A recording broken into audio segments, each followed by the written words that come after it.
దీవెనకరమైన హెచ్చరికకరమైన నీ మాటలు ధ్యానం చేయబోతుండగా దేవా, మా ఆత్మీయ జీవితాలు ప్రయోజనకరంగా ఉండినట్లుగా సరిచేసుకున్నట్లుగా నీ కృపను దయచేయమని యేసునామంలో ప్రార్థించి అడిగి వేడుకుంటున్నాము తండ్రి, ఆమేన్.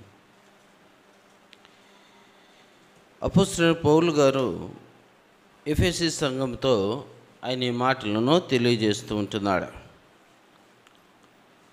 దేవుని కృప మహదేశ్వరమును బట్టి ఆ ప్రియుని యందు ఆయన రక్తము వలన మనకు విమోచనము, అనగా మన అపరాధములకు క్షమాపణ కలిగి ఉన్నది అని రాయబడుతూ ఉంటుంది. ఇది ప్రత్యేకించి ప్రపంచవ్యాప్తంగా ఏం జరుపుకుంటున్నారు? శుభ శుక్రవారము అని జరుపుకుంటూ ఉంటున్నారు. అనగా యేసు ప్రభువారు మన కొరకు, మనందరి యొక్క పాపముల కొరకు ఆయన చనిపోయిన రోజు. అయితే ఆయన దేని కొరకు చనిపోయాడు అని మనం గమనించినప్పుడు మనకు క్షమాపణ కలుగు చేయటానికి. దేని కొరకు? క్షమాపణ. నశించిన దానిని వెదకి రక్షించుటకు ఆయన ఈ లోకమునకు వచ్చాను. అనగా మనం క్షమించబడటం ద్వారాన మనం ఏం చేయబడతామో? రక్షించబడతాం. అవునా?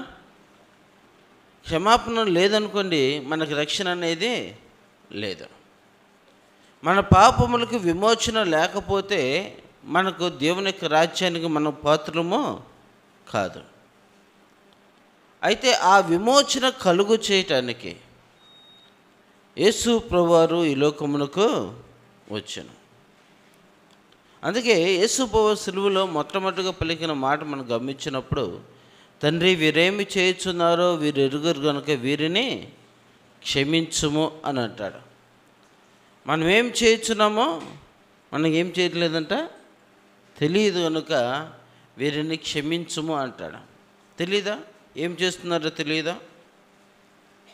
ఆయన దూషిస్తూ ఉంటున్నారు, ఆయన అవమానపరుస్తూ ఉంటున్నారు, ఆయన కుర్రాల చేత ఆయన కొట్టబడుతూ ఉంటున్నాడు, ఆయన అవహేళనగా మాట్లాడుతూ ఉంటున్నారు.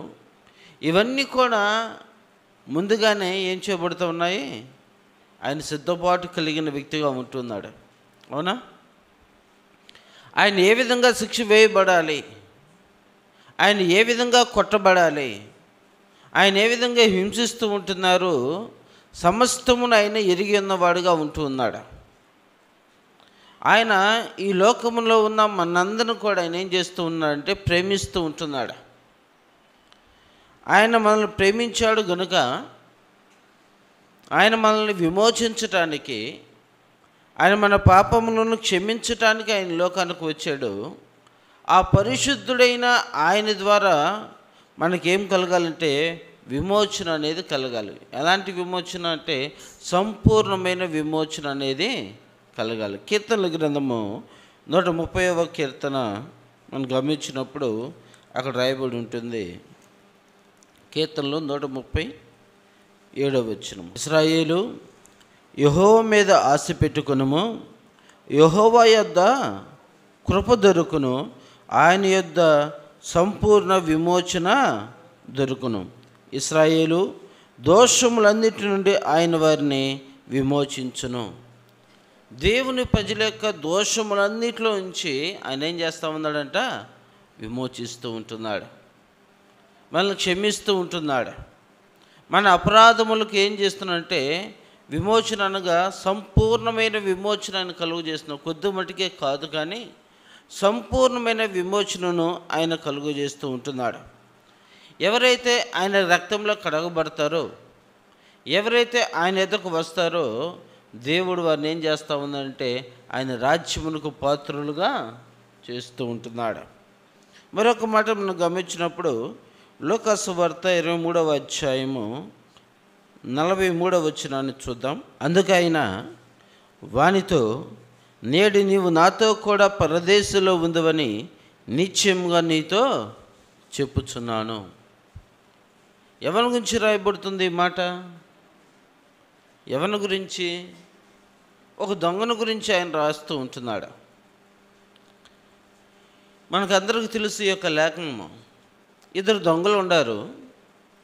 ఆ ఇద్దరి మధ్యలో యేసు ప్రభువారు ఉండారు. ఆ ఇద్దరిలో దొంగల్లో ఒక వ్యక్తి మాట్లాడుతూ ఉంటున్నాడు. మొదటగా అతను ఏం చేస్తూ ఉన్నాడంటే, యేసు ప్రభువారిని ఏం చేస్తూ ఉన్నాడు? దూషిస్తూ ఉన్నాడు అని రాయబడింది. ఏం చేస్తున్నాడంట? దూషిస్తూ ఉంటున్నాడు. చూద్దాం అక్కడ 39వ వచనము. వేలాడవేయబడిన నేరస్తులలో ఒకడు ఆయనను దూషించుచు, నీవు క్రీస్తువు కదా, నిన్ను రక్షించుకొనుము, మమ్మల్ని కూడా రక్షించమని చెప్పాను. నువ్వు క్రీస్తువు కదా, నిన్ను నువ్వేం చేయాలి? రక్షించుకో, మమ్మల్ని కూడా రక్షించు అని అంటున్నాడు. ఆయన ఎవరి కోసం వచ్చింది? ఆయన ఈ లోకానికి వచ్చింది దేని కొరకు? మనల్ని రక్షించడానికే కదా ఆయన వచ్చింది. మనల్ని మన యొక్క పాపముల నుంచి, మన యొక్క అపరాధముల నుంచి, మనం చేస్తున్న దోషక్రియలన్నిటిలోంచి మనల్ని విమోచించడానికి. ఎలా విమోచించడానికి? సంపూర్ణంగా మనల్ని విమోచించడానికి. పాపం అనేది మన మీద ఏలుబడి చేయకుండా దేవుని యొక్క కృపచేత మనల్ని కట్టబడటానికి ఆయన ఈ లోకానికి వచ్చాడు. ఆయన యొక్క మరణము ద్వారా, ఆయన కొట్టబడటం ద్వారా, ఆయన రక్తము కాచబడటం ద్వారా మనకేం కలుగుతుందంటే రక్షణ అనేది కలుగుతూ ఉంటుంది. ఈ దొంగ కదా, నిన్ను నువ్వు రక్షించుకొని మమ్మల్ని కూడా రక్షించు అని అంటున్నాడు. అయితే ఆయన ఏమంటున్నాడు? ముందేం చేస్తానంటే దూషిస్తూ ఉంటున్నాడు. ఆయన ఎక్కడున్నాడు? సిలువలో ఉన్నాడు. దేని కొరకు సిలువ వేయబడ్డాడు? దేని కొరకు సిలువ వేయబడ్డాడు? నేరం చేశాడు కాబట్టి శిక్ష అనుభవిస్తూ ఉంటున్నాడు. అవునా? అంతేనా? నేరం చేయకుండా సిలువ ఎక్కాడు అతను? ఎక్కాడమ్మా? ఎవరు ఎక్కలే. ఇద్దరు దొంగల్లో ఇద్దరు ఏం చేశారు? నేరస్తులుగా ఉండారు. ఆ నేరస్తుల మధ్య నేరము లేని వ్యక్తి ఎక్కడున్నాడు? సిలువలో ఉన్నాడు. మనము అనేక సందర్భంలో మనం దేవునికి అవిధేయంగా జీవిస్తూ, దేవుడు నన్ను ఎంతగానో కాపాడలేదు అని ఎవరి మీద నింద వేస్తామా? ఎవరి మీద వేస్తామా? దేవుని మీదే నింద వేస్తాము. దేవుడు నాకెళ్ళి ఎందుకు చూడలేదు, దేవుడు నా గురించి అసలు పట్టించుకోవట్లేదు, నేను ప్రార్థన చేసినా కూడా నా ప్రార్థనకు సమాధానము రావటం లేదు, దేవుడు ఉండాడా, దేవుడు ఉంటే నాకు ఎందుకు ఇలా జరిగిద్ది అని మాట్లాడే వాళ్ళు అనేక మందిని మనము చూస్తూ ఉంటాం. మనం నేరము చేయబడ్డాము. ఆ నేరము వల్ల మనకు శిక్ష వేయబడాలి. అయినప్పటికీ మనము ఏం చేస్తామంటే, మనం చేసిన నేరాలన్నిటిని కూడా ఎవరి మీద వేస్తామో? దేవుని వైపు చూస్తూ ఉంటాం. కానీ ఇక్కడ ఆ వ్యక్తి కూడా ఏం చేస్తూ ఉంటే దేవుని దూషిస్తూ ఉంటున్నాడు, అవహేళనగా మాట్లాడుతూ ఉంటున్నాడు. ఈరోజు సందర్భంలో మనం గమనించినప్పుడు సమాజంలో కూడా అనేక మంది క్రీస్తుని ఏమంటారంటే అవహేళనగా మాట్లాడే వ్యక్తులు మనము చూస్తూ ఉంటున్నాం. సిలువలో వేడదీయబడ్డాడు, ఆయన కాపాడుకోలేకపోయాడు, ఇంకా సమాజాన్ని ఏమి కాపాడుతారు అనే మూర్ఖతనం కలిగిన సమాజంలో మనము ఉంటున్నాం. అందుకే ఆయన అంటాడు, మూర్ఖులకు ఈ తరము వారికి మీరు వేరయ్యి ఏం పొందాలంట? రక్షణ పొందాలి. మూర్ఖులు మాట్లాడుతూ ఉంటారు, ఆయన కాపాడుకోలేకపోయాడు, ఇంకా మనల్ని ఏమి కాపాడుతారు అని సమాజంలో నాటి నుంచి నేటి వరకు కూడా ఏంది మాట్లాడుతూనే ఉంటున్నారు. అయితే ఆ పక్కనున్న వ్యక్తి మాట్లాడుతూ ఉంటున్నాడు, గమనిద్దాము. అయితే రెండవ వాడు వానిని గద్దించి, రెండో వాడు ఏం చేస్తున్నాడంట? వాడిని గద్దిస్తూ ఉంటున్నాడు. గద్దించి ఏం మాట్లాడుతున్నాడంటే, నీవు అదే శిక్షా విధిలో ఉన్నావు గనుక దేవునికి భయపడవా అని అంటున్నాడు. ఏ శిక్షా విధిలోనూ నేరం చేయబడ్డాము, నేరం చేయబడిన తర్వాత మన శిక్ష పడింది.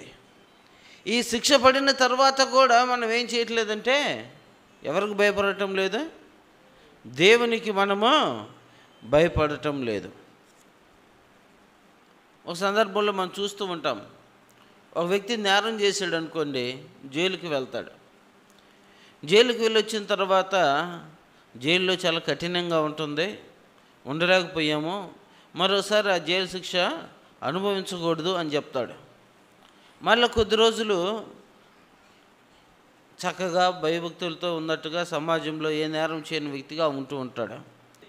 బిడ్డలు ఉండారు, సమాజంలో వారికి చెడ్డ పేరు వస్తుందేమో, నా వల్ల అవమానం కలుగుతుందేమో, వారు తలెత్తుకొని తిరగలేరు, భవిష్యత్తులో వారి యొక్క జీవనానికి అనేక రకాలైన ఇబ్బందులు ఎదురవుతాయి, ఇలాంటి పొరపాట్లు నేను చేయకూడదు, నన్ను చూసి నా బిడ్డలు కూడా ఆ యొక్క పొరపాట్లలో వాళ్ళు జీవిస్తూ ఉంటే వాళ్ళకు ఒక శాశ్వతమైన ముద్ర పడిద్ది, అలాంటి ముద్ర నా బిడ్డలకు కానీ నా కుటుంబానికి కానీ ఉండకూడదనే యొక్క భయంతో ఏం చేయరు? తప్పు అనేది చేయరు. తప్పు చేస్తున్నారు అని అంటే ఎవరికి భయపడటం లేదు?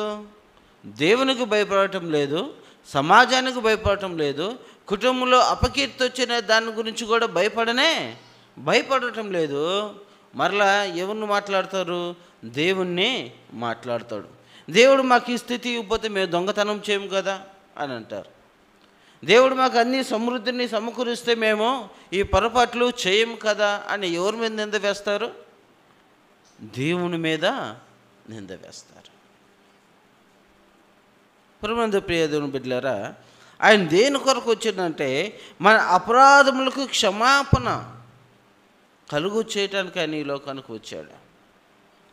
మన అపరాధముల వలన, మన యొక్క దోషముల వలన మనం శిక్షకు పాత్రం కావాల్సి వచ్చిద్దని, మన నరకానికి పాత్రములు కావాల్సి వచ్చిద్దని ఆయన మనల్ని విడిపించడానికి ఆయన ఈ లోకానికి వస్తే ఆ దొంగ అంటున్నాడు, దూషిస్తూ ఉంటున్నాడు, అవహేళనగా మాట్లాడుతుంటున్నాడు, నిన్ను నువ్వు కాపాడుకో, అనేక మందిని కాపాడేవు కదా, మరణ పడకలోంచి అనేక మందిని నువ్వు లేపావు కదా, అనేక మందిని స్వస్థపరిచావు కదా, కుంటివారు నడుస్తూ ఉన్నారన్నారు, గుడ్డివారు చూస్తూ ఉన్నారన్నారు, చనిపోయిన వారిని లేవనెత్తిన దేవుడు అని నిన్ను కీర్తిస్తూ ఉంటున్నాడు కదా, ఈ యొక్క సిలువలో నుంచి నువ్వు కాపాడుకుని మమ్మల్ని కూడా కాపాడు.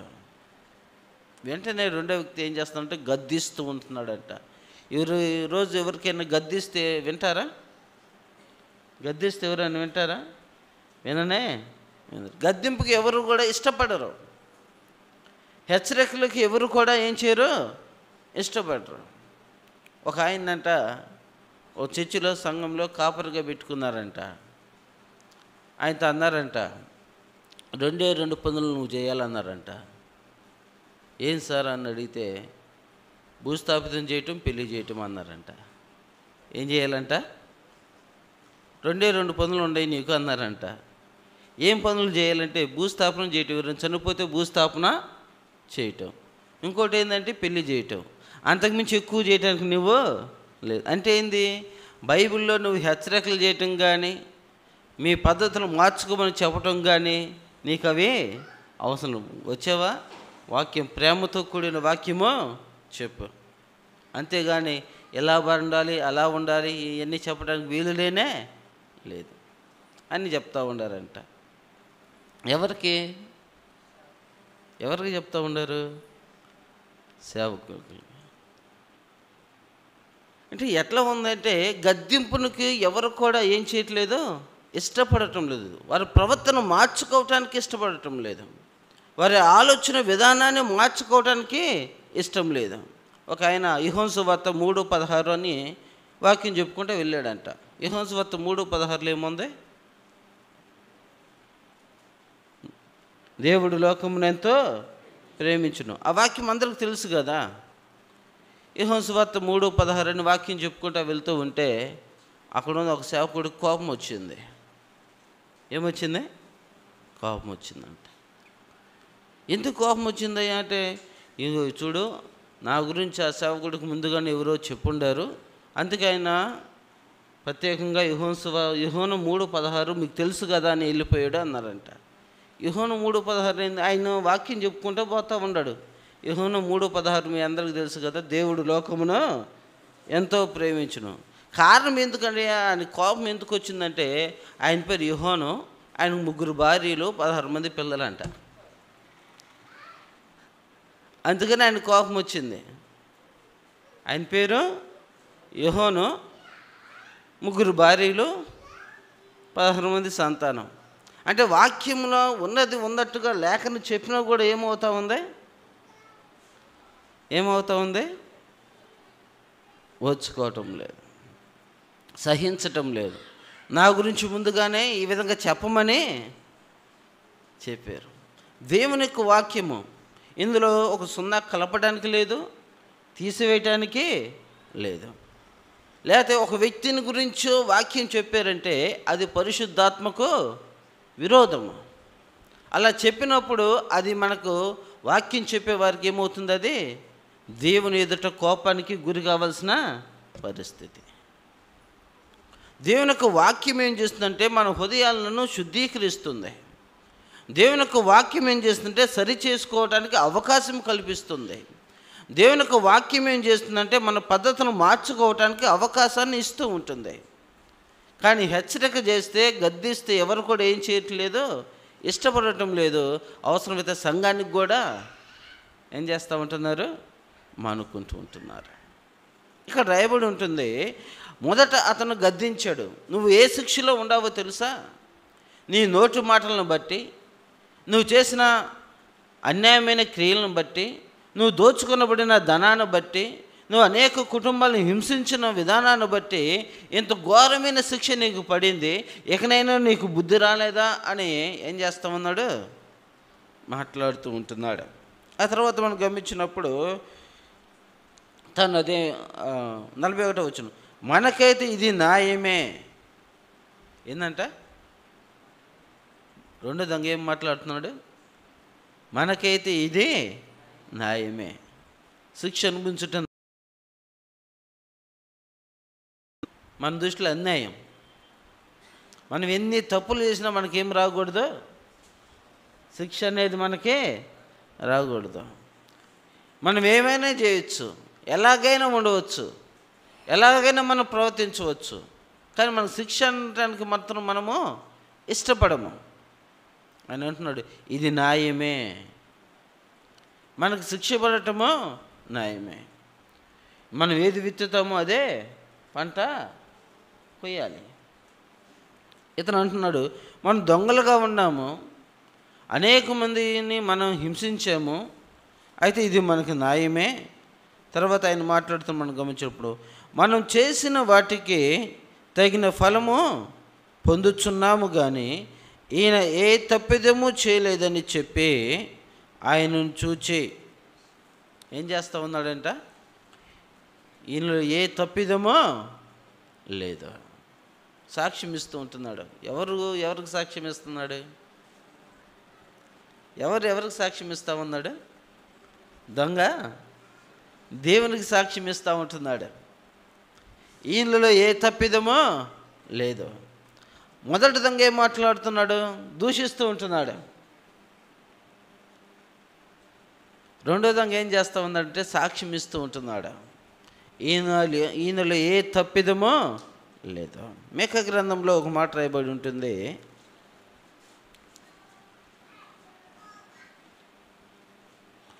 మీకా గ్రంథం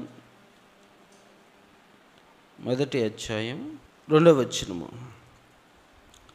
సకల జనులారా ఆలకించుడి, భూమి నీవును నీలోనున్న సమస్తమును చెవియొగ్గి వినుడి, ప్రభువుకు యెహోవా మీ మీద సాక్ష్యము పలకబోచున్నాడు, పరిశుద్ధ ఆలయములో నుండి ప్రభువు మీ మీద సాక్ష్యము పలకబోచున్నాడు అని రాయబడింది.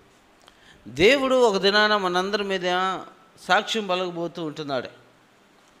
మన ప్రవర్తన అంతటి మీద, మన జీవిత విధానం మీద ఆయన ఒక దినాన మన గురించి మాట్లాడబోతూ ఉంటున్నాడు. బోన్లో దొంగను నిలబెట్టినట్టుగా నిలబెట్టి సకల జనులందరూ మరి ఎదుట మన జీవిత చక్రాన్ని తీయబోతూ ఉంటున్నాడు. తీసి నిలబెట్టి అన్నీ అడుగుతాడంట ఒక దినాన. అప్పుడు తప్పించుకోవడానికి వీలు లేదు. సాక్ష్యాలన్నీ ఆయన దగ్గర ఏందుండే అన్ని సాక్ష్యాలు ఆయన దగ్గర ఉన్నాయి. ఎవరి దగ్గర ఉండయి? ప్రత్యేకమైన సాక్ష్యాలు అవసరం లేదు, ఆయన దగ్గర ఉండే అన్ని సాక్ష్యాలు. ఆ సాక్ష్యాన్ని బట్టి మన జీవితాల గురించి ఆయన ఏం మాట్లాడుతున్నాడు? మన మంచివారమా చెడ్డవారమా అనేది తేల్చివేస్తూ ఉంటున్నాడు. ఇక్కడ దొంగ కూడా ఏం మాట్లాడుతున్నాడంటే, ఈయనలో ఏ తప్పిదము లేదని దొంగ ఎవరి గురించి సాక్ష్యం ఇస్తూ ఉన్నాడు? యేసు ప్రభువారి గురించి సాక్ష్యం ఇస్తూ ఉంటున్నాడు. యేసు ప్రభువారిని ఆ సిలువ మనకు మునుపు సమాజ మందిరంలో సమకూర్చినప్పుడు ఆయన అంటున్నాడు, నాలో తప్పిదము ఉందని మీరు ఎవరైనానో స్థాపన చేయగలరా? అంటే ఎవరు కూడా నేరస్థాపన చేయటానికి ముందుకు రాలేదు. అయితే ప్రియ దేవుని బిడ్డలారా, ఇక్కడ దొంగ యేసు ప్రభువారికి సాక్ష్యం చెప్తూ ఉంటున్నాడు. ఈయనలో ఏ తప్పిదం చేయలేదని చెప్పి ఆయనను చూచి, యేసు, నీవు నీ రాజ్యంలోనికి వచ్చినప్పుడు నన్ను జ్ఞాపకము చేసుకొనుము. మొదట గద్దించాడు, ఆ వ్యక్తికి బుద్ధి చెప్పాడు. రెండోది, ఈ శిక్ష మనకు సరైనదే అనగా ఒప్పుకుంటున్నాడు. ఏం చేస్తా ఉన్నాడు? పరిహారం నొందినవాడు, ప్రాయశ్చిత్తం నొందినవాడు ధన్యుడు. ఒప్పుకొని దాన్ని ఏం చేయాలి? మనము విడిచిపెట్టాలి. విడిచిపెట్టేస్తున్నాడా? అక్కడ దొంగ ఏం చేస్తూ ఉన్నాడు? విడిచిపెట్టేస్తూ ఉంటున్నాడు. ఈ శిక్ష మనకు సరైనదే అనగా మనం చేసిన నేరాలకు ఇదంతా కూడా సరైనదని ఒప్పుకుంటున్నాడు, విడిచిపెడతా ఉంటున్నాడు. దేవుని దగ్గర మొరపెడుతూ ఉంటున్నాడు. ఏమని మొరపెడుతూ ఉంటున్నాడు? యేసు, నీవు నీ రాజ్యంలోనికి వచ్చినప్పుడు నన్ను జ్ఞాపకము చేసుకో. ఈయన ద్వారానే మనం పరలోక రాజ్యానికి వెళతామని, ఆయనే మార్గమై ఉన్నాడు, ఆయనే సత్యమై ఉన్నాడు, ఆయనే జీవాన్ని ఇచ్చేది వాడుగా ఉంటూ. చూడండి, అందుకాయన ఏం చెప్తా ఉన్నాడు? అందుకాయన వానితో, నేడు నీవు నాతో కూడా, వెంటనే సమాధానం వస్తుంటుంది. ఇక్కడ మనం చదువుకున్న మొదటి లేఖన భాగాన్ని మనం గమనించినప్పుడు, ఆయన రక్తము వలన మనకు విమోచనము అనగా మన అపరాధములకు క్షమాపణ మనకు కలిగి ఉన్నది అని రాయబడుతుంది. విమోచించబడుతూ ఉంటున్నాడు ఇక్కడ ఆయన. మొదటగా దొంగ ఏం చేయబడుతున్నాడు? అక్కడ విమోచించబడుతూ ఉంటున్నాడు. క్షమాపణ దొరుకుతుంటుంది ఆయనకి. ఆ క్షమాపణతో పాటు ప్రార్థన చేస్తూ ఉంటున్నాడు. ఏమని మొరపెడుతున్నాడంటే, నీవు నీ రాజ్యంలోకి వచ్చినప్పుడు నన్ను జ్ఞాపకము చేసుకో. పరిపూర్ణంగా తను దేవుని యొద్దకు వచ్చివేశాడు. అనేక మంది మనం గమనిస్తూ ఉంటాం, రక్షణ పొందండి అయ్యా అంటే, బాప్తీసం తీసుకోండి అయ్యా అంటే ఇంకా సమయము ఉందని చెప్పేవాళ్ళు చాలామందిని మనము చూస్తూ ఉంటున్నాం. అయితే రక్షించబడిన తర్వాత అనేక మంది వెనక్కి వెళ్ళిపోయిన వారిని మనము చూస్తూ ఉంటున్నాం. రక్షించబడిన తర్వాత మనం ఏ కాడిని ఎత్తుకుంటున్నాం?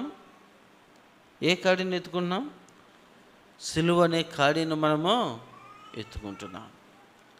నాగటి మీద చేవేసి వెనక్కి తట్టు తిరిగిన ఎల్ల వాడు నావాడు కాదు. మనం ఎవరి వారమై ఉంటున్నాము? ఎవరి వారం మనం? ఏమ్మా? దేవుని వారము. దేవుని యొక్క సన్నిధానానికి వచ్చి ఆయన యొక్క రక్షించబడిన తర్వాత మనం వెనక్కి తిరిగి చూడకూడదు. ఈ లోకం వైపు మనం చూడకూడదు. ఇంకా సమయం ఉందలే, ఇంకా వస్తానన్నాడులే అని నిర్లక్ష్యము మాత్రం మన యొక్క ఆత్మీయ జీవితాల్లో ఉండకూడదు. అనుదినము సిద్ధపాటు కలిగిన వారంగా మనం ఉండాలి. ఇదిగో నేను త్వరగా వచ్చుచున్నాను అని ఆయన మాట్లాడుతూ ఉంటున్నాడు. నేను వచ్చి ఆయన ఏం చేస్తా ఉన్నానంటే, యోహాను సువార్త 3:16, యోహాను సువార్త 14 మొదటి వచనం నుంచి చూద్దాం. మీ హృదయమును కలవరపడనీకుడి, దేవుని యందు విశ్వాసము ఉంచుచున్నారు, నా యందును విశ్వాసం ఉంచుడి. నా తండ్రి ఇంట అనేక నివాసములు కలవు. లేని ఎడల మీతో చెప్పుదును, మీకు స్థలము సిద్ధపరచ వెలుచున్నాను. నేను వెళ్ళి మీకు స్థలము సిద్ధపరిచిన ఎడల నేనుండే స్థలంలో మీరును ఉండులాగున మరలా వచ్చి నా యొద్దకు మిమ్మల్ని తీసుకొని పోవుదును. ఆయన మరలా వస్తానంటున్నాడు. దొంగ ఏం మాట్లాడుతూ ఉంటున్నాడు? నీవు నీ రాజ్యంలోకి వచ్చినప్పుడు నన్ను జ్ఞాపకము చేసుకో. దొంగకు తెలుసు, అంత సువార్త అంతా కూడా దొంగకే తెలుసు. అయినప్పటికీ ఏం చేస్తా ఉన్నాడు? నేరాలు చేస్తూనే ఉన్నాడు. దేవుని వాక్యం మనకు అందరికీ తెలుసు. ఎక్కడ ఏ వచ్చిన ముందో తెలుసు. ఎప్పుడు ఏ విధంగా భక్తుల యొక్క జీవితాలు, వారి యొక్క అలవాటులు అన్నీ కూడా మనకు తెలుసు. అయినప్పటికీ కూడా మనం ఏం చేస్తూ ఉంటామో, మనకు శిక్ష పడేంత వరకు మనం ఏం చేస్తూ ఉంటామో అపరాధము చేసుకుంటూనే పోతూ ఉంటాం. ఆ దొంగకి అక్కడ అవకాశం వచ్చింది. అసలు అవకాశం రాకుండా చనిపోతే, అక్కడ యేసు ప్రభువుతో మాట్లాడటానికి అక్కడ అవకాశం వచ్చింది దొంగకి. అసలు అవకాశమే రాకుండా చనిపోతే అప్పుడు ఎవరికి మొరపెడతాం? దేవా నన్ను క్షమించయ్యా అని. అర్థమవుతుందమ్మా?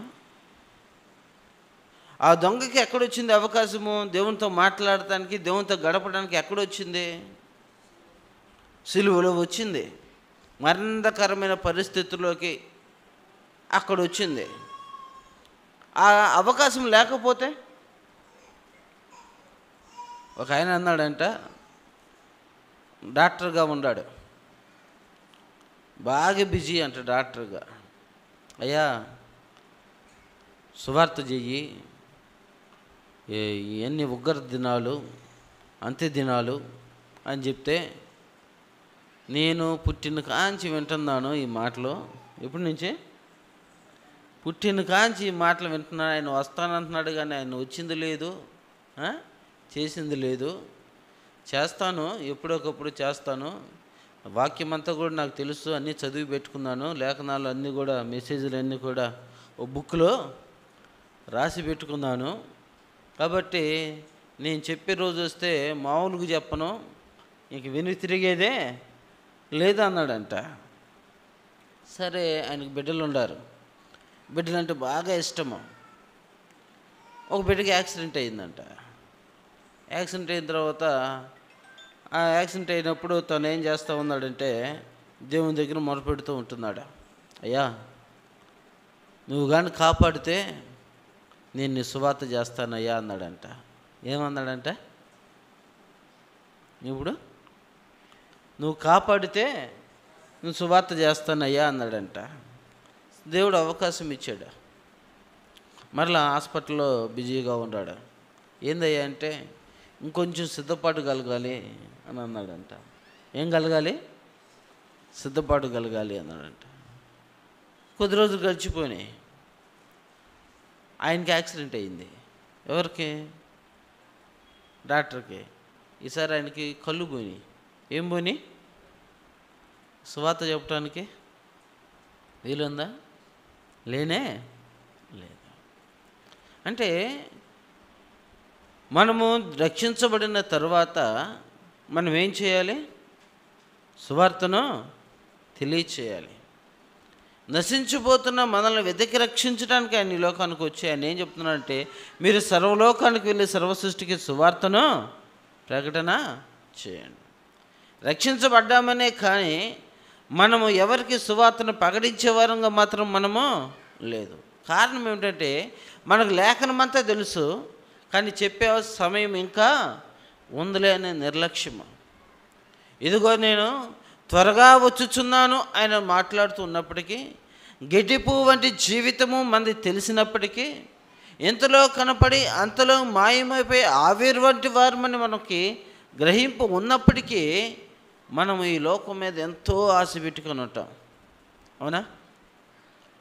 ఈ లోకం మీద మనం ఎంతో జీవితాన్ని జీవించాలి, బిడ్డల కోసం జీవించాలి.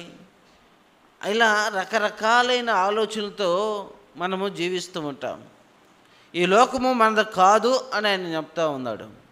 మన యాత్రికులము అని చెబుతూ ఉంటున్నాడు. ఎప్పుడు దేవుని పిలుపు వచ్చిందో మనకు తెలియదు. ఒకసారి కానీ పిలుపు వచ్చిందంటే ఒక పాట పాడాల్సి వచ్చింది. ఏం పాట పాడాలి? పరదేశులము ప్రియులారా మన పొరమిది కాదిప్పుడు. ఇది ఎప్పుడు భయం ఈ పాట పాడాలంటే. ఏ సందర్భంలో ఏ పాట పాడుతున్నారంట. ఇది మనం ప్రతిరోజు పాడుకోవాలి క్రైస్తవుడు.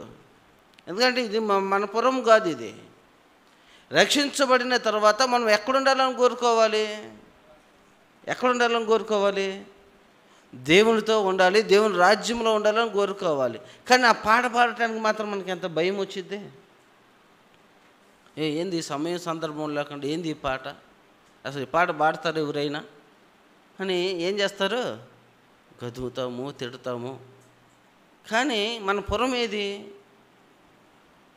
అసలు మనం ఉండాల్సిన పురం ఏది? ఆయన సన్నిధానంలో మనం ఉండాలి. ఇక ఈయన మాట్లాడుతున్నాడు, నేను మరణానికి దగ్గరలో ఉన్నాను, నా చావు నాకు కనపడుతూ ఉంటుంది.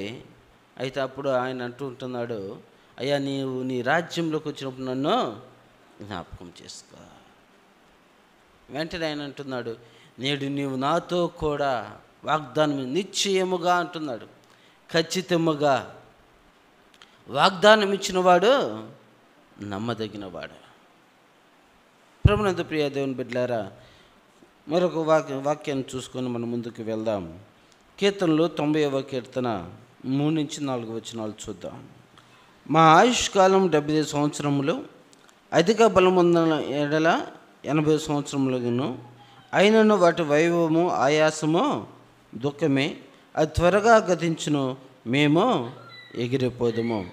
3వ వచనంలో రాయబడి ఉంటుంది, నువ్వు మనుషులను మట్టిగా మార్చుచున్నావు, నరులారా తిరిగి రండి అని నువ్వు సెలవిచ్చుచున్నావు. ఎక్కడికంటే మనం వెళ్ళాలి? నరులారా తిరిగి రండి అంటున్నాడు ఆయన. ఎక్కడికి వెళ్ళాలి తిరిగి? మనము ఎక్కడికి వెళ్ళాలి? దేవుని యొక్క రాజ్యానికి మనము వెళ్ళాలి. ఈ లోకంలో మన ప్రయాణము 60 సంవత్సరాలు, 70 సంవత్సరాలు, 10 సంవత్సరాలు, లేదా 30 సంవత్సరాలు, 40 సంవత్సరాలు మనకు తెలియదు. అయితే మన ఆయుష్కాలము ముగించబడిన తర్వాత మనం ఎక్కడికి వెళ్ళాలి? ఆయన యొద్దకు మనము వెళ్ళాలి. ఆయన యొద్దకు మనం వెళ్ళాలి అంటే ఈ లోకంలో మనకి ఏమి కలిగి ఉండాలి? దేవుని ఎదుట క్షమాపణ మనకు కలిగి ఉండాలి. మన అపరాధములకు విమోచన అనేది కలిగి ఉండాలి. మన అపరాధాలకి విమోచన లేకుండా, సంపూర్ణమైన విమోచన మనం పొందుకోకుండా, దేవుని యందు భయభక్తులు లేకుండా, దేవుని యొక్క మార్గంలో మనం నడవకుండా మనం దేవుని యొక్క రాజ్యంలోకి చేర్చబడటము అసాధ్యము. ఒక నిశ్చయమైన ఆయన మాట్లాడుతున్నాడు, నేడు నీవు నాతో కూడా పరదేశంలో ఉంటావు, ఖచ్చితంగా ఉంటావు అంటున్నాడు. ఆ మొదటి వ్యక్తి ఏమో దేవుని దూషిస్తూ ఉంటున్నాడు, దేవుని అవమానకరంగా మాట్లాడుతూ ఉంటున్నాడు. నేను కాపాడుకొని మమ్మల్ని కూడా కాపాడయ్యా అంటూ ఉంటున్నాడు. రెండవ దొంగ మొదటి దొంగకి ఏం చేస్తూ ఉన్నాడు? గద్దిస్తూ ఉంటున్నాడు, బుద్ధి చెబుతూ ఉంటున్నాడు. తర్వాత ఆయన అంటున్నాడు, ఈయనలో ఏ తప్పిదము లేదని యేసు ప్రభువారి గురించి దొంగే సాక్ష్యం ఇస్తూ ఉంటున్నాడు. ఓ దినాన్ని ఆయన కూడా మన గురించి సాక్ష్యం ఇస్తానంటున్నాడు. ఆయన పరిశుద్ధ స్థలములో నుండి ఆయన మన గురించి సాక్ష్యం ఇస్తానంటున్నాడు. నరులారు మీరందరూ కూడా నా దగ్గరికి రావాల్సిన వారు, మీ సాక్ష్యాన్ని బట్టి నేను మిమ్మల్ని తీసుకొని పోతాను అని అంటున్నాడు. మన సాక్ష్యాన్ని బట్టి మనం ఎక్కడికి పోతాము?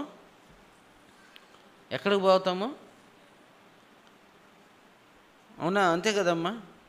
మన సాక్ష్యాన్ని బట్టే మన నీతిమంతులమా అనీతిమంతులమా అనేది మనము నిర్ణయించబడతాము. మనం నీతిమంతులుగా ఉంటేనే దేవుని యొక్క రాజ్యానికి పాత్రలం అవుతాం. అందుకే ప్రకటన గ్రంథంలో ఒక మాట రాయబడి ఉంది, చూద్దాము. 2వ అధ్యాయము 1వ వచనం కాంచి చూద్దాం. ఎఫెసులో ఉన్న సంఘపు దూతకు ఇలాగ వ్రాయము, 7 నక్షత్రములు తన కుడి చేత పట్టుకొని 7 దీపస్తంభముల మధ్య సంచరించబడి చెప్పు సంగతులు ఏమనగా, నీ క్రియలను, నీ కష్టమును, నీ సహనమును నేను ఎరుగుదును. నీవు దుష్టులను సహింపలేవనియు, అపోస్తులు కాకయే తమ అపోస్తులమని చెప్పుకున్న వారిని పరీక్షించి వారు అబద్ధికులని నీవు కనుగొంటివనియు, నీవు సహనము కలిగి నా నామము నిమిత్తము భారము భరించి అలయలేదనియు నేను ఎరుగుదును. అయినను మొదట నీకుండిన ప్రేమను వదులుతువని నేను నీ మీద తప్పు ఒకటి మోపవలసి ఉన్నది. నువ్వు ఏ స్థితిలో నుండి పడిపోతావో అది జ్ఞాపకం చేసుకొని మారు మనసు పొంది ఆ మొదటి క్రియను చేయము. అట్లు చేసి నువ్వు మారు మనసు పొందితేనే సరి. లేని ఎడల నేను నీ ఎద్దకు వచ్చి నీ దీపస్తంభమును దాని చోటు నుండి తీసివేతును. ఏమంటా ఉన్నాడు ఇక్కడ? ఒక తప్పు అనేది నీ మీద ఒక తప్పు ఒకటి మోపవలసి ఉన్నది అని ఆయన మాట్లాడుతూ ఉంటున్నాడు. ఏం మోపుతా ఉన్నాడు? తప్పు. నువ్వు అన్ని విషయాల్లో బాగుండవు. ఏ విషయాల్లో బాగుండవు? దుష్టులను చూస్తే సహించలేకపోతూ ఉంటున్నావు. అబద్ధం అంటే నీకు ఇష్టపడటం లేదు.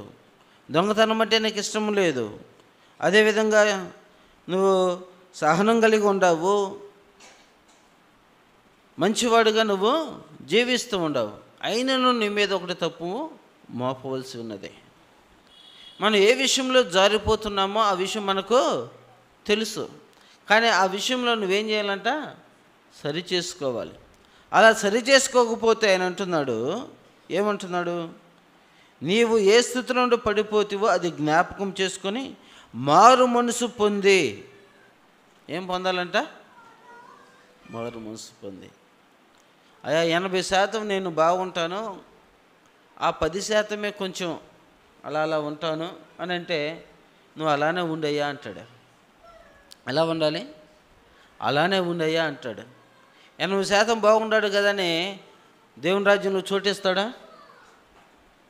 80% ఉండేవాళ్ళకి ఒక రాజ్యము, 50% ఉండేవాళ్ళకి ఒక రాజ్యము, లేకపోతే 90% ఉండేవాళ్ళకి ఆయన కుర్చీ దగ్గర ఒక చిన్న స్టూలు ఏమైనా ఉండయా? ఏమైనా ఉండయా దేవుని రాజ్యంలో? సగం మారిన వాటికి అంటే ఒప్పుకుంటే చాలు మీరు నా రాజ్యంలో ఉంటారు అనే సగం రాజ్యం ఏమన్నా వాళ్ళకి సపరేట్గా ఏమన్నా ఉందా? లేనే లేదు. పరిపూర్ణముగా దొంగ ఏం చెప్తున్నాడు? ఈయనలో ఏ తప్పిదమో లేదు. దొంగలకు తెలుసు, మనకు తెలుసు పక్కన వాళ్ళు ఎలాంటి తప్పిదాలు చేస్తారో మనకు తెలుసు. అవునా కదా? మన తప్పిదాల కన్నా పక్కన వాళ్ళు ఎలాంటి తప్పిదాలు చేస్తామో మనం చాలా బాగా గమనిస్తూ ఉంటాం. అందుకే ఆయన అంటాడు, నీ కంట్లో దూలము పెట్టుకొని పక్కవాని కంట్లో నలుసు వెతకమాకు అని అంటాడు. అంటే మనము పక్కవాని యొక్క తప్పులు, వాళ్ళు ఏమి చేస్తున్నారో, వాళ్ళు ఏమి తింటున్నారో, ఏమి మాట్లాడుతున్నారో, ఎలా ప్రవర్తిస్తున్నారో, వాళ్ళ క్రియలు ఎలాంటియో మనము వాళ్ళకంటే ఎక్కువగా మనమే ఎక్కువ గమనిస్తూ ఉంటాం. అవునా? కాబట్టి ప్రియదేవుని బిడ్డలారా, నువ్వు ఏ విషయంలో పడిపోతావో, ఏ విషయంలో జారిపోతావో అది మనం ఏం చేయాలి? గుర్తు చేసుకొని మారు మనసు అనేది మనము పొందాలి. పరిపూర్ణంగా ఆయన ఏమంటున్నాడు? సంపూర్ణ విమోచన అంటున్నాడు. సగం విమోచన కాదు కదా, సంపూర్ణమైన విమోచన ఆయన ఇస్తానంటున్నాడు. కానీ పరిపూర్ణమైన మారు మనసు మనకు కలిగి ఉండాలి. ఆ దొంగ చివరి క్షణంలో ఆయన మాట్లాడుతూ ఉంటున్నాడు, ఆయన మారు మనసు పొందాడు, పరిపూర్ణంగా మారు మనసు పొందాడు. కాబట్టే ఆ పక్కన వ్యక్తిని గద్దిస్తూ ఉంటున్నాడు. ఆ దొంగే సాక్ష్యం ఇస్తూ ఉంటున్నాడు, ఈయనలో ఏ తప్పిదము లేదని. మన పక్కింటి వారు, ఎదురింటి వారు మన గురించి సాక్ష్యం చెప్పగలరా? ఈయనలో ఏ తప్పిదం లేదు, వీళ్ళు దేవుని బిడ్డలు, నడిచే దేవుని బిడ్డలు అని చెప్పగలరా?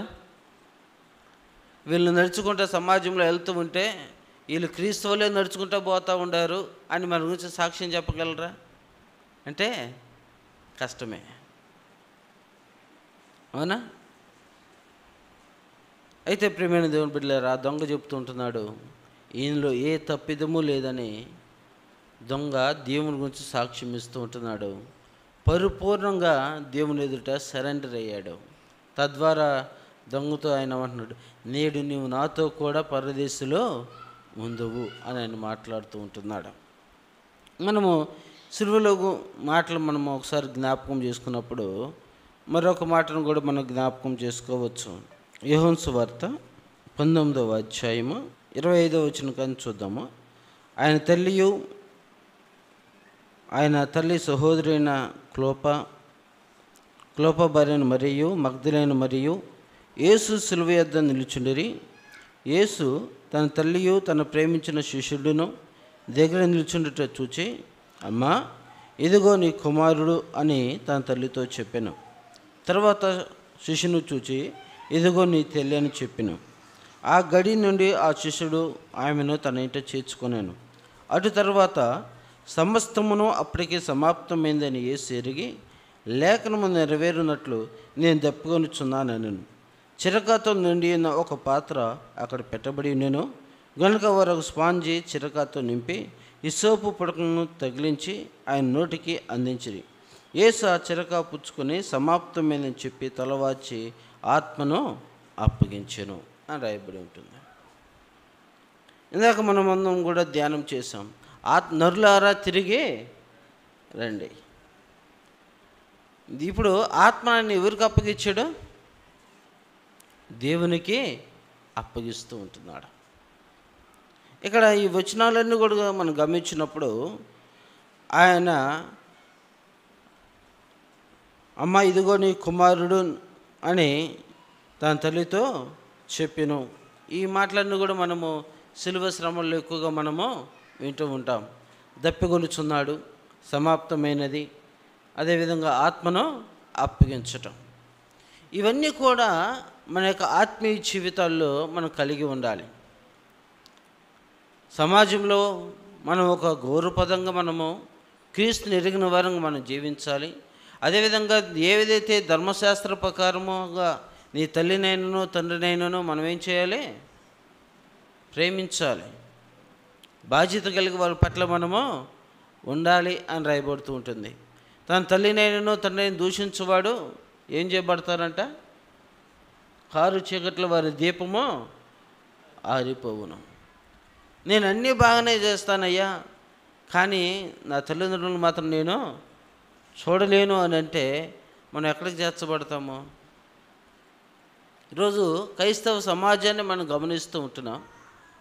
అనేక మంది ప్రార్థనకి వెళ్ళే వాళ్ళని ఎక్కడికి చేరుస్తున్నారంటే అనాథాశ్రమానికి చేరుస్తూ ఉంటున్నారు. ఇంట్లో ఇబ్బందిని ఎక్కడికి చేరుస్తున్నారంట?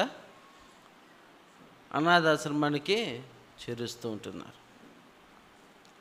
అంటే పరిపూర్ణంగా మనము దేవుని యొద్దకు, దేవుని యొక్క రాజ్యానికి మనం వెళ్ళాలి అని అంటే మనము పరిపూర్ణమైన రీతిలో ఆయన వలె మనం జీవించాలి. ఆయన వలె ఆయన ఇచ్చిన ఆత్మను మరలా ఆయనకు మనం ఏం చేయాలి? అప్పగించాలి. ఆయన ఎలా మనకి తన ఆత్మను ఇచ్చాడంటే తన ఆత్మను ఇచ్చాడు. తన జీవవాయువును మనలో ఊదుతూ ఉన్నాడు. నేను పరిశుద్ధును కనుక మీరును పరిశుద్ధులై ఉండాలి అని అంటున్నాడు. ముందు క్షమాపణ, దేవుని ఎదుట మన పాపముల కొరకు క్షమాపణ మనం అడగాలి. మన తప్పిదములు మనం విడిచిపెట్టే వారంగా మనం ఉండాలి.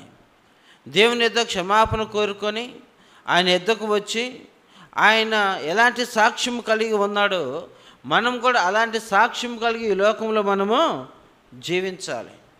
మనం ఏదైనా తప్పిదము చేసినట్లయితే తిరిగి మారు మనసు పొంది ఆ తప్పిదములు చేయకుండా దేవునికి ఇష్టమైన బిడ్డలుగా మనం ఉన్నప్పుడు బలా మంచి దాసుడా అని దేవుడు మనల్ని హెచ్చిస్తాడు.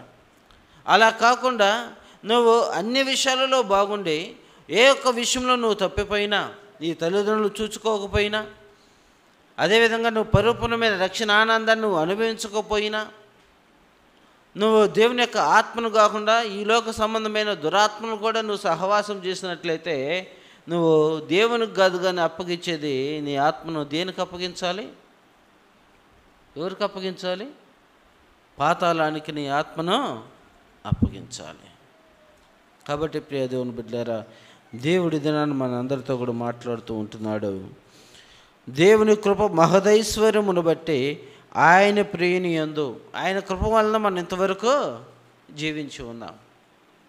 ఆయన కృప లేకపోతే మనము ఏమి కూడా మనము చేయలేము. ఒక దినాన సౌలు ఏం పోగొట్టుకున్నాడని మనం అంతకుముందు విన్నాము. ఏం పోగొట్టుకున్నాడు? కృపను పోగొట్టుకున్నాడు. ఆయన కృప ఉండబట్టి మనం ఎన్ని నేరములు చేసినా, ఎన్ని తప్పిదములు చేసినా దేవుడు మనకు అవకాశం ఇస్తున్నాడు. దేని కొరకంటే ఒప్పుకొని విడిచిపెడతానికి, మన అపరాధములు ఒప్పుకొని విడిచిపెడతానికి దేవుడు అవకాశం ఇస్తున్నాడు, కృప చూపిస్తూ ఉంటున్నాడు.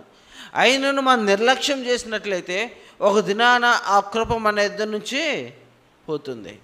దేవుడు హెచ్చరించినప్పటికీ, దేవుడు గద్దించినప్పటికీ, మీరు మారు మనసు పొందండి అని చెప్పినప్పటికీ కూడా మనం మారు మనసు లేకుండా మన జీవితాన్ని కొనసాగించినట్లయితే మన దగ్గర నుంచి ఆ దీపాన్ని, ఆ వెలుగును మన దగ్గర నుంచి ఆయన తీసివేస్తాడు.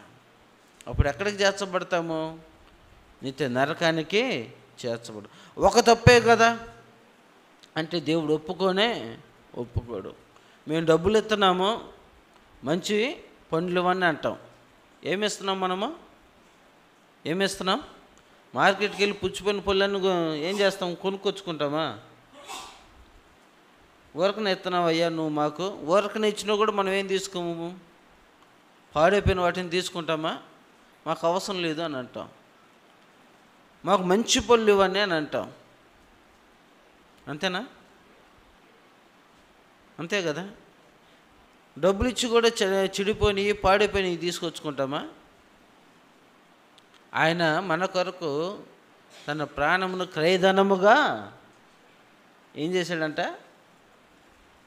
వెలిచ్చి మనల్ని ఏం చేస్తూ ఉన్నాడు? ఆయన కొనుక్కున్నాడు. తన ప్రాణమును వెలగా ఇచ్చాడు మన కొరకు, తన రక్తమును వెలగా ఇచ్చాడు మన కొరకు. పరిశుద్ధమైన రక్తాన్ని కార్చాడు ఆయన. ఆయనలో ఏ తప్పిదం లేదు. ఏదైనా పొరపాట్లు చేస్తుంటే ఆయనే పొరపాట్లు చేశాడు కదా, మళ్ళీ చిన్నది ఒకటి ఉంటే తప్పేందని మనం అనుకోవచ్చు. ఆయన పరిశుద్ధమైన రక్తాన్ని కార్చాడు. మనం వెలబెట్టి మనల్ని కొనుక్కుంటున్నాడు ఆయన. ఆయన కొనుక్కునేవాడు డాగును, మచ్చను, ఏ చిన్నదే ఏదేం కాదులే అని తీసుకుని వెళ్తాడు. ఆయన తీసుకుని వెళ్ళడు. మనం కూడా ఎలా ఉండాలంటే ఆయన వలే ఉండాలి. మీరు నన్ను పోలి నడుచుకోండి అంటున్నాడు. కాబట్టి ఆయన కృప మనకి ఇప్పటి వరకు ఉందంటే కారణం ఏమిటంటే మన తప్పిదములు ఒప్పుకొని విడిచిపెడతానికి. ఆ దొంగకు అక్కడ అవకాశం దొరికింది, ఒప్పుకుంటున్నాడు, దేవుని యొక్క రాజ్యానికి అర్హుడయ్యాడు. ఈరోజు దేవుడు మనకి ఇంతవరకు తన కృపను చూపించి మనకి క్షేమాన్ని ఇచ్చి ఇంతవరకు మనల్ని నడిపించాడు. రేపటి దినం గురించి మనకు తెలియదు, ఒక గంట ఏం జరగబోతుందో మనకు తెలియదు. అయితే మనం ఎలా ఉంటున్నాం? ఒప్పుకొని విడిచిపెట్టే వాళ్ళంగా మనం ఉంటున్నామా? లేదా ఇంకా సమయం ఉందలే అన్నట్లుగా ఇంకా మనం ప్రవర్తించే వాళ్ళంగా మనం ఉన్నట్లయితే ఏ క్షణమున ఏమి జరిగిందో అది నీకు తెలీదు. ఇదే మిక్కిలి అనుకూలమైన సమయము. నేడే ఏం దినమంట? రక్షణ దినము. మేము రక్షించబడ్డామయ్యా, మేము ఎప్పుడో రక్షించబడ్డాం, ప్రభు వల్లలో చేయి వేస్తున్నాం, ప్రభు రక్తాన్ని తీసుకుంటున్నాం, అయినా నీలో ఒక తప్పు ఉంది అని అంటున్నాడు ఆయన. ఏముందంట? ఒక తప్పు ఉంది, దాన్ని సరి చేసుకో. అది సరి చేసుకుంటేనే నువ్వు నా రాజ్యానికే అర్హురాలవు. అది సరి చేసుకోకపోతే, అది సరి చేసుకోవడానికి నీ పట్ల నేను కృప చూపిస్తున్నాను, అది సరి చేసుకోవడానికి మిమ్మల్ని నేను గద్దిస్తూ ఉంటున్నాను, అది సరి చేసుకోవడానికి మిమ్మల్ని నేను హెచ్చరిస్తూ ఉంటున్నాను. అయినప్పటికీ ఎన్నిసార్లు గద్దించినా గద్దింపుకు లోను కానివాడు మరీ తిరుగు లేకుండా హఠాత్తుగా అవకాశమే లేకుండా తన ప్రాణమును ఏం చేస్తాడు? పోగొట్టుకుంటాడు.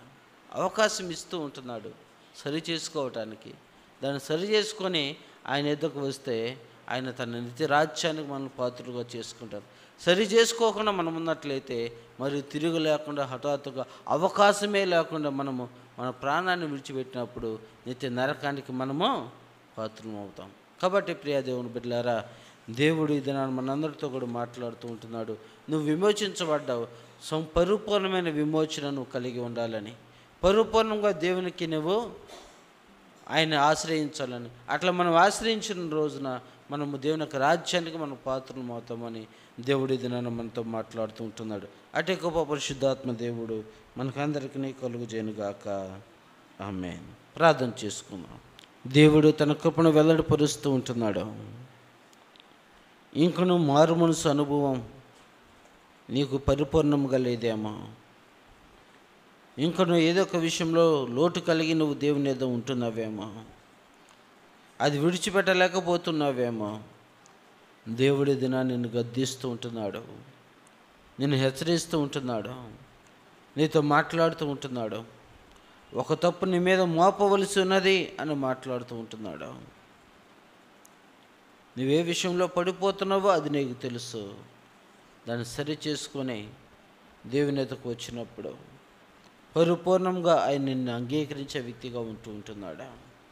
మహాగణుడా, మహోన్నతుడా, ప్రేమగల దేవా, నీకు వందనాలయ్యా. ఒక దినమున నీ సన్నిధానంలోకి వచ్చి తండ్రి ప్రభా నిన్ను ఆరాధించే భాగ్యాన్ని మీరు మాకు ఇచ్చారు. మీరు ఇంతవరకు మీరు మాతో మాట్లాడారయ్యా. అందును బట్టి దేవా నీకు వందనాలు. మాలో సరి చేసుకోలేని గుణాలు తండ్రి ప్రభా ఏమై ఉన్నాయో అవన్నీ కూడా సరి చేసుకొని నిన్ను పోలి మేము నడుచుటకు, పరిపూర్ణంగా నిన్ను వెంబడించుటకు, అనేక మందికి నీ సత్యవాక్యమును తెలియచేయటకు, ఇంకా సమయం ముందులే నిర్లక్ష్యము లేకుండా తండ్రి ప్రభా నీ సువార్తను ప్రకటించుటకు మమ్మల్ని లేవనెత్తండి. నీ యొక్క రాకడ పర్యంతరము తండ్రి ప్రభా దేవా అనేక మందిని రక్షణ మార్గం నడిపించుటకు కృప దయచేయమని, చేరువచ్చిన బిడ్డలను దీవించి ఆశీర్వించి ఫలింపచేయమని యేసు నామములో ప్రార్థించి అడిగి పొందుకుని ఉంటున్నాము తండ్రి. ఆమేన్. అందరికీ వందనాలు.